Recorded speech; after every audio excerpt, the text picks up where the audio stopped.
2020 was a difficult year for pretty much everybody, and that was no different with the movie theater industry, which saw a multitude of films get pushed back from a bunch of different studios. And majority of the films got pushed back to this year, 2021.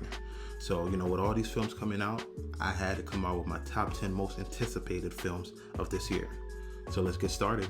Now, with every list, everybody knows you gotta come out with the honorable mentions first.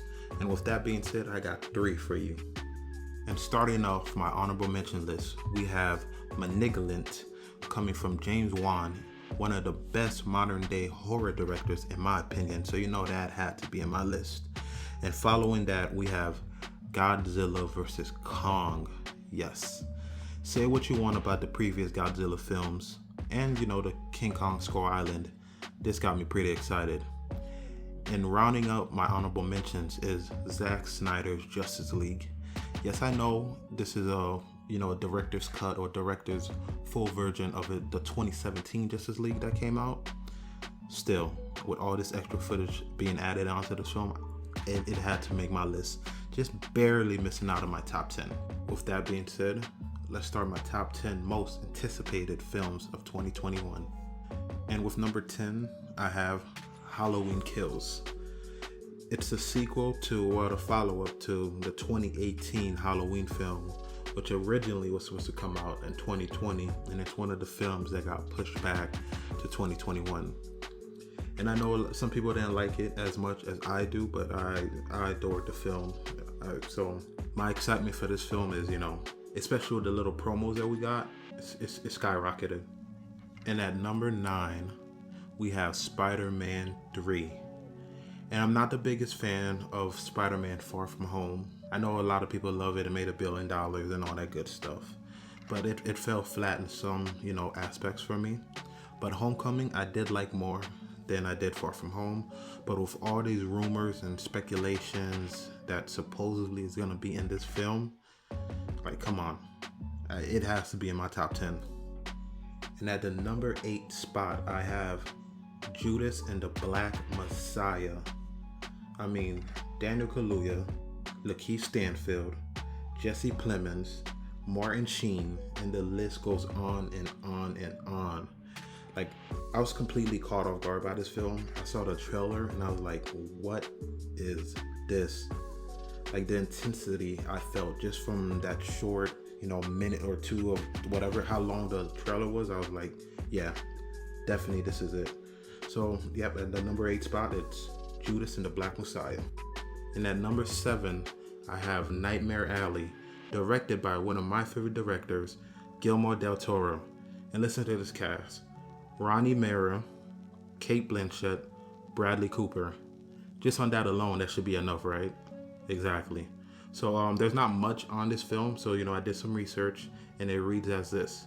An ambitious young Kearney with a talent for manipulating people with a few well-chosen words hooks up with a female psychiatrist who is even more dangerous than he is.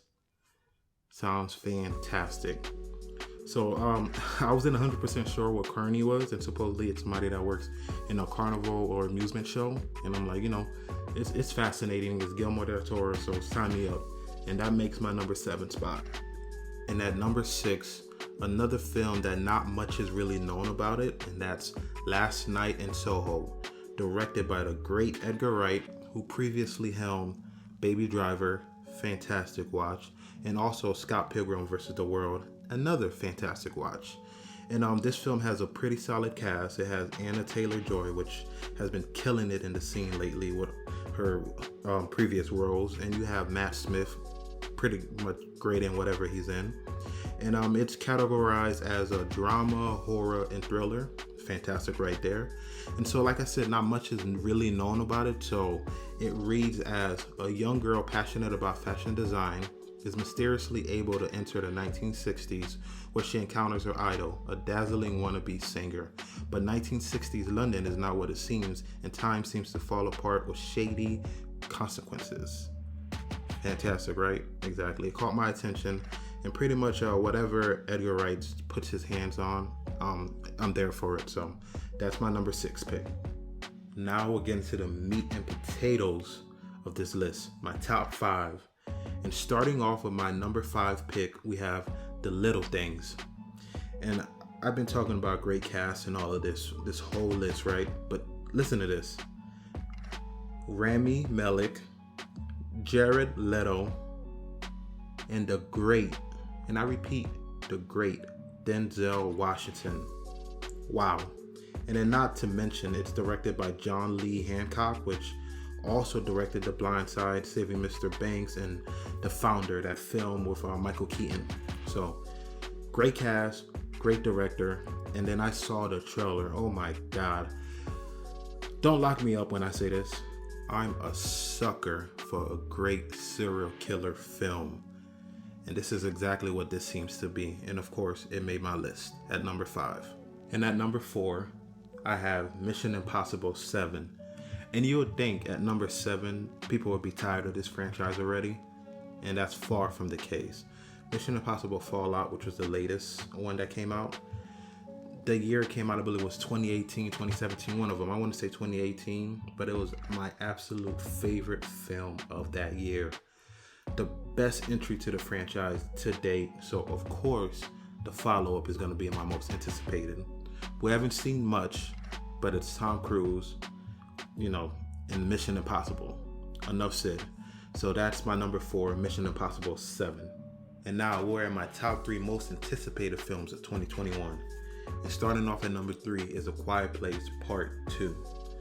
The first one was fantastic. One of my best movie-going experiences ever. That audience was absolutely fantastic. Just in case for some odd reason you did not watch the first one, sound plays a huge part into it. I'll just leave it at that. So I saw this trailer for this new one, and it kind of picks off where the first one leaves, which is a plus for me. And kept the same tone and intensity throughout the whole trailer, which I love from the first one. So it's in my top 3 most anticipated films. It was supposed to come out last year. It's coming out this year. So of course it made it. So that's my number 3. And at number 2, with much delays and pushbacks that this film got, my excitement has not dropped at all. And that's why No Time to Die is still at number 2 for me. I mean, Daniel Craig, Ana de Armas, Rami Malek, Ralph Fiennes, who else? Jeffrey Wright, Lashana Lynch, Naomi Harris. This cast is phenomenal. And did you see that trailer? Oh my God, how did you not? It came out, 6 years ago, it feels like at this point. But still, extremely excited for it. Say what you want about the last entry in the James Bond franchise. I have a feeling this one's going to be fantastic from what I've seen so far. And now we are here. Number 1. I'm it can't be a surprise. It has to be this film. It's pretty obvious at this point. And that's no other film than Dune. I mean, Denis Villeneuve, a director in my opinion, that has yet to make a bad film. I've loved everything. Not just I loved everything that he's put out. And I mean Zendaya, Rebecca Ferguson, Timothée Chalamet, Jason Momoa, Oscar Isaac, Josh Brolin, Dave Bautista, Javier Bardem. This cast just goes on and on and on. It's insane. And like I said, he has yet to make a bad film, and the trailer looks absolutely fantastic. It's everything I expected. Pretty much Star Wars for grown-ups. That's what he's described it as, and from what I've seen, it's exactly that.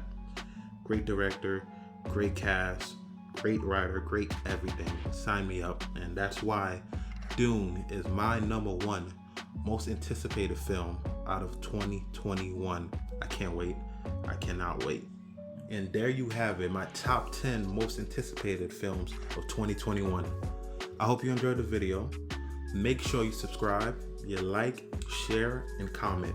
Don't forget to turn on the notifications. That's that little bell right there so you can know whenever I post a video. And I hope none of these films get pushed back and we actually get to watch them this year. Preferably theaters. Fingers crossed. Everybody, take care. Until next time. Peace.